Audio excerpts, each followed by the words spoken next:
Welcome to Traveling Kangaroo. Today we're breaking down how a sudden round of U.S. tariffs on Indian exports in 2025 triggered a global reaction that reshaped trade, finance, and diplomacy. Stay with me.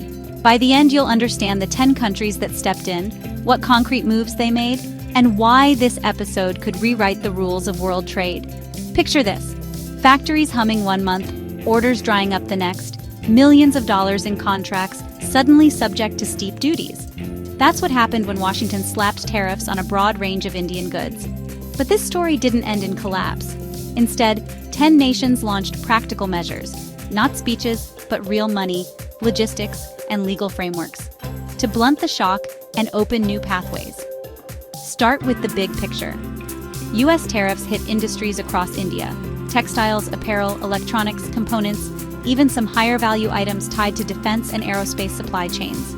The immediate risk was revenue loss, layoffs, and factory idling. Beyond that, long-term projects and investment plans were threatened, especially those that depend on predictable export markets and multi-year contracts. In short, the tariffs were designed to squeeze. Many countries chose to respond by cushioning that squeeze in operational, actionable ways. We'll count down from number 10 to number 1, and for each country I'll explain exactly what they did, why it mattered to Indian exporters and manufacturers, and the longer-term strategic ripple effects. Number 10, Australia. Australia's response was quietly strategic. Canberra criticized sweeping protectionism publicly, but more importantly, it extended export credit lines, accelerated customs facilitation at ports, and pushed joint projects in minerals and hydrogen. For Indian exporters, that translated into trade finance guarantees, faster transshipment handling, and new port options to reroute shipments.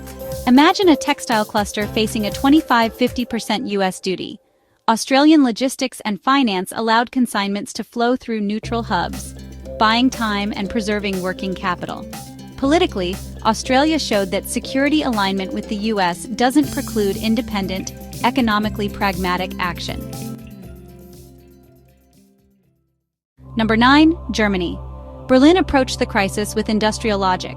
Germany warned that unilateral tariffs undermine predictability, vital for its export-oriented manufacturers embedded in Indian supply chains. Germany moved beyond words. It accelerated investments, green hydrogen partnerships, precision manufacturing transfers, and offered export credit reassurances to firms working with India.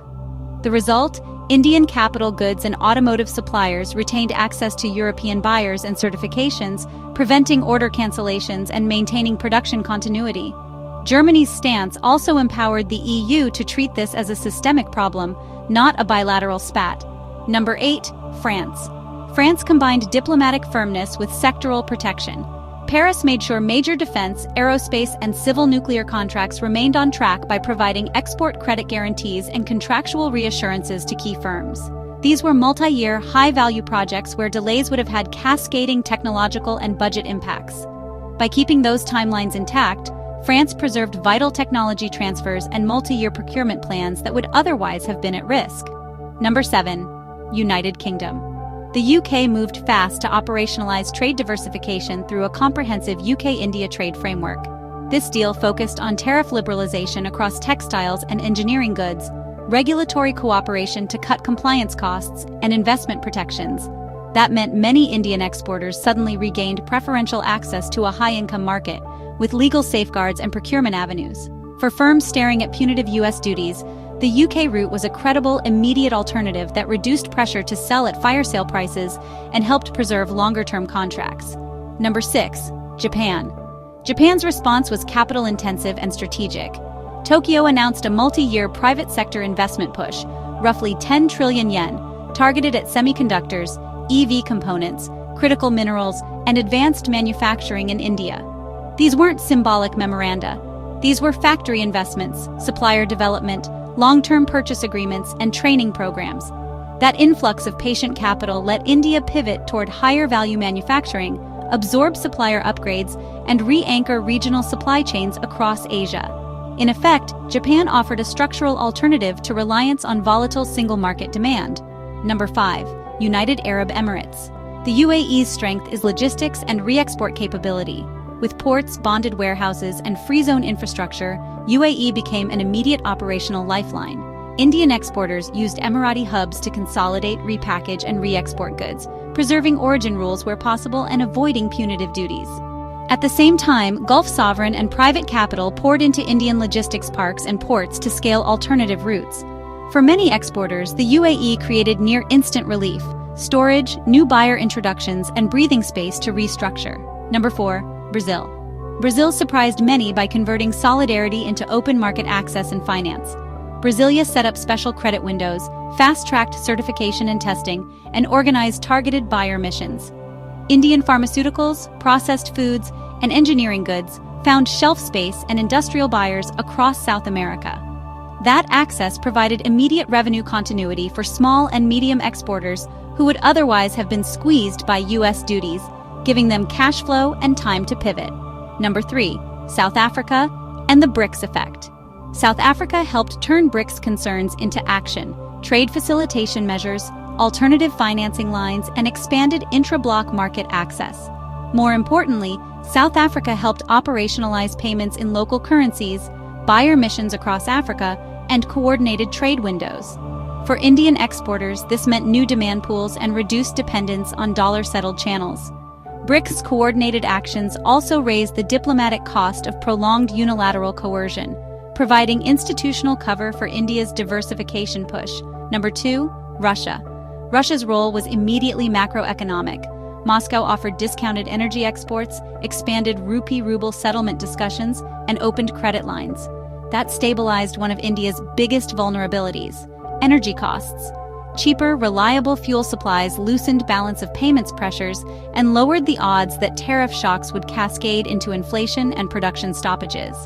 For both sides, these moves deepened a transactional partnership that insulated India against short-term market disruptions.